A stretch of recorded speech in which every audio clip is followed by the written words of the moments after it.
quickly. They acquired smaller processors. They built licensing structures across Asia, India, Singapore, the Philippines, that placed their revenue in jurisdictions where verification was difficult and oversight was thin. By 2018, the strategy had produced a spectacular public face. Wirecard joined the DAX 30, Germany's most prestigious stock index, displacing Commerzbank, a 150-year-old institution, to claim its seat. The stock peaked at €180 per share, market cap, €23 billion. EY had certified every set of accounts.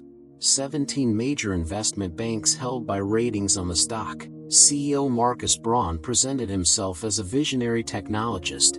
COO Jan Marsalek managed the Asian operations, the part of the business nobody could quite see into. That division was generating, according to the books, the majority of Wirecard's profit margin. The books, as it turned out, were the product. In January 2019, Financial Times journalist Dan McCrum published the first of what would become a series of devastating reports.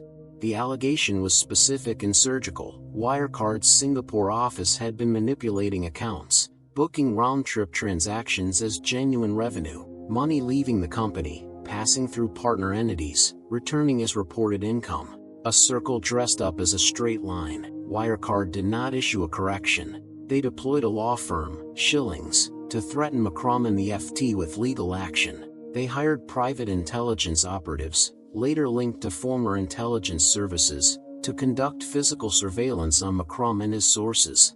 Internal documents obtained later showed operatives were tracking journalists' movements across London. Then came the regulatory response. BaFin, the Bundesanstalt für Finanzdienstleistungsaufsicht, Germany's primary financial watchdog, received the FT's reporting and opened an investigation, not into Wirecard, into the journalists and the short sellers who were profiting from the falling stock price. In February 2019, BaFin issued a 2-month short-selling ban on Wirecard shares. The German government, with Wirecard positioned as a national fintech champion, was not neutral. Finance Minister Olaf Scholz's office was briefed on Wirecard's lobbying position. BaFin's investigation of the journalists ran for 18 months and produced nothing actionable. Meanwhile, a KPMG special audit commissioned by Wirecard itself, presented publicly as evidence of transparency, quietly concluded in April 2020 that it could neither confirm nor deny the existence of the Asian revenues. The report's careful language was a diplomatic way of saying the evidence did not exist. The market barely moved. Nobody wanted to hear it. June 18, 2020. EY issued a single document that ended everything. After a decade of clean certifications, EY's auditors could not confirm the existence of €1.9 billion held in escrow accounts at 2 Philippine banks, BDO Unibank and Bank of the Philippine Islands. Both banks, when contacted directly, stated the accounts did not exist.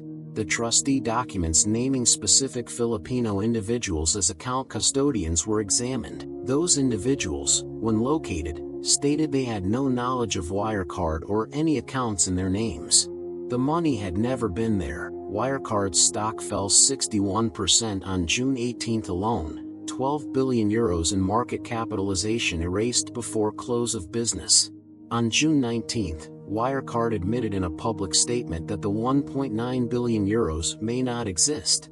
On June 22, Markus Braun resigned. On June 23, he was arrested at Munich airport. Jan Marsalek, COO, the man whose division had generated the fictional revenues, did not wait. On June 19, he boarded a private aircraft at a small Austrian airfield. The plane flew to Minsk, Belarus.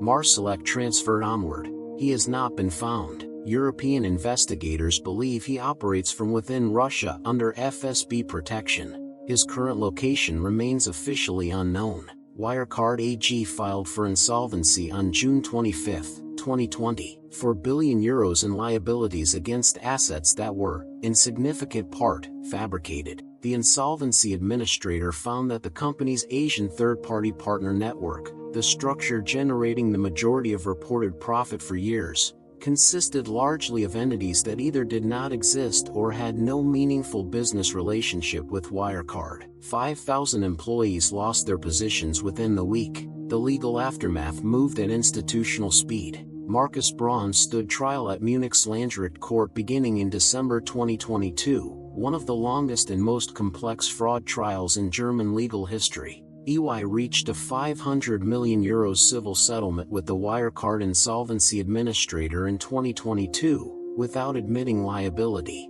No EY partner faced criminal prosecution. BaFin, the regulator that spent 18 months pursuing the journalists who had the story right, underwent structural reform under political pressure.